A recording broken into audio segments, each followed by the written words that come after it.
նախարարի հետ, կարծես թե պարզ էր դառնում, որ մեր հայրենակիցների դեպի Հայաստանի Հանրապետություն քաղաքացիների փոխադրման, հետ վերադարձի ուղղությամբ մեխանիզմները պարզեցվել էին, դյուրինացվել, ինչ ասել է պարզեցում, ինչ փուլում է այս գործընթացը եւ ինչ ստատիստիկա ունենք այս պահին մեր հայրենակիցների հետ վերադարձի ուղղությամբ, ինչ քայլեր են ձեռնարկվել, շնորհակալ եմ։ Հարցին կպատասխանի արտաքին գործերի նախարար Արարատ Միրզոյանը։ Համեցեք, պարոն Միրզոյան, խնդրեմ։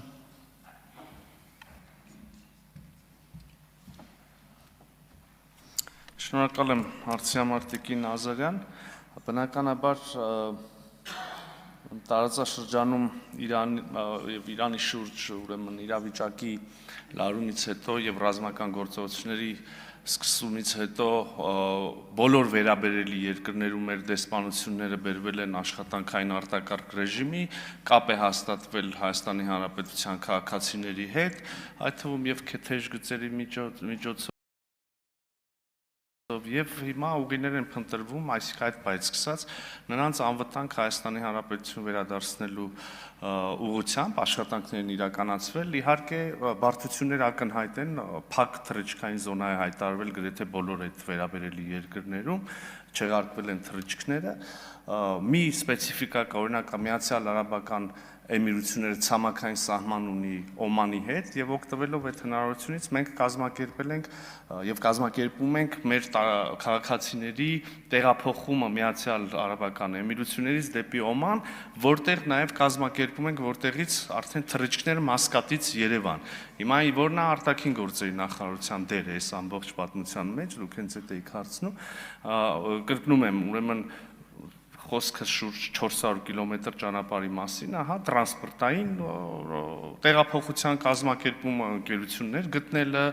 վճարելը նաև Հայաստանի Հանրապետության կառավարությունն է հոգում այդ տեղափոխությունը, նրանց անվտանգ անցումը Միացյալ Արաբական Էմիրություններից դեպի Օմանի Սուլթանություն, նրանց հասցնելը մինչև օդանավակայան, ձևակերպումների կազմակերպում, իհարկե նաև թռիչքների թույլտվությունների ստացումը արտաքին գործերի նախարարության կողմից են կազմակերպել որոշ դեպքերում ավիաընկերությունների հետ բանակցելով եւ այլն, եւ հետո արդեն քաղաքացիները կարող են այդպես վերադառնալ, արդեն 3 եւ այսօր տեղի ունեցած թռիչքներով 110 Հայաստանի Հանրապետության քաղաքացի է վերադարձել, վաղնել է դրված թռիչք, հաջորդ օրն էլ, դրա հաջորդ օրն էլ, իհարկե նաև մեծ հավանականությամբ կարող են թռիչքները վերագործարկվել նաև Դուբայից եւ Աբու Դաբիից, բայց իհարկե այսքանով ամբողջը չի սահմանափակվում, սպეციფიկաներ կան, այսինքն մենք կապի մեջ ենք մշտապես մեր բոլոր գրեթե քաղաքացիների հետ, նայեք, Օմանում ունենք 2 քաղաքացի, որոնք ցանկություն չունեն վերադառնալու։ Հիմա, չգիտեմ, նաև հեռավոր արևելքից 2 քաղաքացի եկել են Օման եւ այնտեղից արդեն տեղափոխվել են Հայաստանի Հանրապետություն։ Իսրայելում ունենք 15 քաղաքացի, որոնցից 5-ի հետ մշտական կապի մեջ ենք, ուզում են վերադառնալ, Քուվեյթում ունենք 17 քաղաքացի, նրանց հետ կապի մեջ ենք, ուզում են վերադառնալ, առայժմ հնարավոր իրատեսական ուղիներ չկան, բայց բոլորը անվտանգ են, բոլորը նորմալ են, Դոհայում ունենք քաղաքացիներ առայժմ վերադառնալու հնարավորություն չկա, բայց բոլորը ապահովված են հյուրանոցներով, սնունդով, Դոհայում մնացած քաղաքացիներից 2-ը դեղորայքի կարիք են ունեցել, դեսպանության ուրեմն միջոցներով այդ դեղորայքը հասցվել է, ավելորդ ասել, որ նույն Օմանում, նույն բոլոր տեղերում ամբողջ արվել է նաև դեսպանությունների միջոցով, Լիբանանում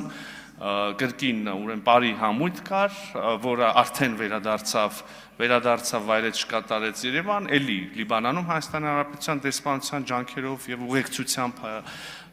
հասցվել խումբը օդանավակայան, Վիետնամում ունենք քաղաքացի մեկ, որը ունի Բահրեյնում մշտական կացության իրավունք, որը ցանկություն չունի ընդհանրապես վերադառնալու, միևնույն ժամանակ ունենք 17 եթե չեմ սխալվում, քաղաքացիներից բաղկացած խումբ, որը Հնդկաստանում ունենք 117 քաղաքացիներ, որոնք այնտեղ են տուրիստական նպատակներով եւ Sevan Startup ուրեմն սամիթի ծրագրի շրջանակներում ուղիներ ենք փնտրում նրանց վերադարձնելու։ Շրի Լանկայում ունենք քաղաքացի, այսինքն բոլոր տեղերում նախ կապ ունենք եւ երկրորդ փորձում Մենք հաճախ ստացվում է, մյուս տեղերում ուղղակի անհնարավոր, որտեղ թռիչքներ փակ զոնա է եւ այլն։ Արձագանք։ Շնորհակալություն, պարոն Միրզոյան, ձեր պատասխանից ըստ էության կարող ենք արձանագրել, որ այսօր առավոտից մամուլում տեղ գտած վերնագրերը առային, որ քաղաքացիները վճարելով մինչև ընդհուպ $1400 գումար ծախսելով պիտի հասնեն Երևան կամ հասել են Երևան, կարող ենք արձանագրել, որ իրականության հետ կարծես թե աղերս չունեն, որովհետև ինչպես հասկացանք, կառավարությունը հոգում է այս ծախսերը, ընդ որում նաև սնունդի եւ հյուրանոցի համար հոգում է։ Ես այդպիսի բան չասեցի Տիկին Ազարյան, ես ասեցի կառավարությունը փորձում է նրանց տեղափոխել Մասկատի այսինքն Օմանի օդանավակայան, կոնկրետ Միացյալ Արաբական Էմիրություններից կառավարությունը հոգում է այդտեղ տեղափոխման ծախսը։ Դժգոհություններ կան այս իմաստով, այս մասին։ Դժգոհություններ միշտ կարող են լինել, նայեք, բայց ես բացատրեմ ձեզ իրավիճակը։ Կառավարությունը մարդկանց տալիս ավտոբուս, վճարում է ավտոբուսի համար եւ ավտոբուսով հասցնում է Դուբայից օրինակ Մասկատ օդանավակայան, որտեղ կառավարությունը նաև ստացել է թռիչքի թույլտվություն։ Մնացածը մասնավոր ավիաընկերության հարց է։ Հիմա նայեք, ասում եք գները բան են եղել, բայց օրինակ եկեք նաև հասկանանք, մենք խոսել ենք, բանակցել ենք ավիաընկերությունների հետ, եկեք արձանագրենք, որ այդ նույն սովորական թռիչքով չի, չէ, ճանապարհով չի թռնում ինքնաթիռը, փակ այդ ամբողջ, այսինքն օդանավը Մասկատ Երևան թռիչքի համար այլևս այսպես չի գալիս, չգիտեմ, այսպես է գալիս։ Այդ նշանակում է կրկնակի երարկի ժամանակ օդում, ըստ այդմ նաև ծախսեր եւ այլն։ Օրինակ, եթե հետաքրքիր է մի թռիչքի ինքնարժեքը ինձ ասեցին $170,000 է, եթե դա պայմանական բաժանես, ասենք, չգիտեմ, 200 քաղաքացու վրա արդեն կարաս ֆիքսես, որ ինքնարժեքը մեծ տոկոս է։ Ես իսկապես չեմ իմանում գները։ Ես որպես կառավարության անդամ հոգ եմ տարել այն մասին, որ մեր քաղաքացիները տուն վերադառնալու հնարավորություն ունենան եւ մի մասն էլ ճանապարհի տեղափոխել են։ Հետո արդեն ներողություն, եկեք նաև արձանագրենք, որ խոսքը այն քաղաքացիների մասին է, որոնք մեծ հավանականությամբ գնացել են այդտեղ, ասենք, զբոսաշրջային նպատակներով, հա։ Կարելի է իհարկե լինի այլ պատճառներ, բայց ներողություն, եթե մի մարդ, օրինակ կոնկրետ մասնավոր դեպք գիտեմ, մի մարդ, որը մի ամիսը համարյա Շրի Լանկայում ինչքան հնարավոր է լողազգեստով նկար է գցել, նշանակում է վճարունակ է, չէ՞, տոմս կարա առնի եւ բան անի։ Ինչի մասին է խոսքը։ Մի քիչ արդար չի նաև պահանջը կառավարության նկատմամբ նաև այդ տոմսը առնել, նաև այն կլինեն այլ խմբեր, այլ խավեր, կմտածենք եւ կդիտարկենք բնականաբար նաեւ ֆինանսական այդ բեռը մեր վրա վերցնելու հարցը։ Այսինքն շատ սպეციფიկ է, եթե դուք նկատեցիք, ես քաղաքացի, երկիր համարյա գիտեմ,